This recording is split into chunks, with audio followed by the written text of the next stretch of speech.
I'm Tracy Baxter with today's Record Newswatch. Investigators will be trying to figure out what touched off a huge fire that destroyed a hay barn at a farm in Mount Hope. The blaze broke out at around 4:30 yesterday afternoon at the Hosking Dairy Farm off Guymar Turnpike. Mount Hope Assistant Fire Chief Wayne Melton said the barn was fully engulfed in flames by the time firefighters arrived. Close to 200 firemen from a number of area companies were called.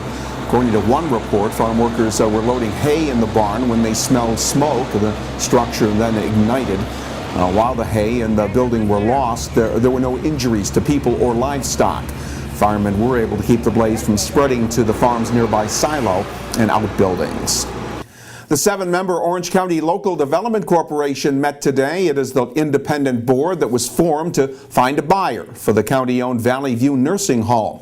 And their meeting drew a handful of Valley View sale opponents who say the meeting was illegal because a state Supreme Court judge had invalidated the county legislature's vote to transfer control of Valley View to the LDC. As of now, it's impermissible. They're wasting our time. They're putting people in Valley View under unnecessary, needless stress over their future when they should be respecting the law, not abusing it. What I'm really ticked about is the fact that this county executive and even the legislature says very clearly how bad the budget is, how much money we're losing, how we're $60 million in the hole. And yet the last LDC meeting I attended that I took copious notes at, all they spoke about was how they were spending county tax dollars on LDC activities. Because of the judge's ruling, which the county is appealing, the LDC can't move forward with a sale of Valley View. Today, its members evaluated the 8 purchase bids that range from $24.5 to $30 million. Legislature had okayed the sale in a 12-9 vote. Judge Elaine Slobot ruled the issue required a 14-vote supermajority. With the opening of school just around the corner, Orange County officials gathered today to announce the rollout of a program designed to address the nagging truancy problem in many schools throughout the county. District Attorney David Hoovler and County Executive Steve Newhouse joined education and law enforcement personnel for the launch of the SMART program, which stands for Strategic Methods Aimed at Reducing Truancy. Hoovler says his office will get referrals from school districts of problem students. Contact will be made with parents or guardians who will be asked to sign a contract to address their child's truancy. And if parents don't comply and their child continues to skip school, criminal charges could eventually be the result. Everything about this program is geared to getting the children and the parents the resources that they need to combat the problems that are leading to the truancy in the child. But most importantly, the district attorney's office and the county, we are here to help the school districts tackle this problem, because it's clear there are times when the school districts have exhausted all the remedies they have and they've essentially put their hands up in the air saying that they've done all they can do. Well, now we're here to go one extra step and try to help get this done. Hoovler says the SMART program will provide school districts with a valuable option in the fight to keep kids in school and can provide the wake-up call some parents need to get their kids back on track. An Ulster County woman will be in court tomorrow to answer charges that she stole mail from a number of mailboxes in the town of Lloyd that included about $39,000 worth of checks. Police have charged 29-year-old Heather Half of Esopus with 7 counts of grand larceny and 4 counts of petty larceny. Police say the thefts occurred from July through August. The charges were filed by Town of Lloyd Police. More charges are expected to be filed by Town of New Paltz Police and State Police.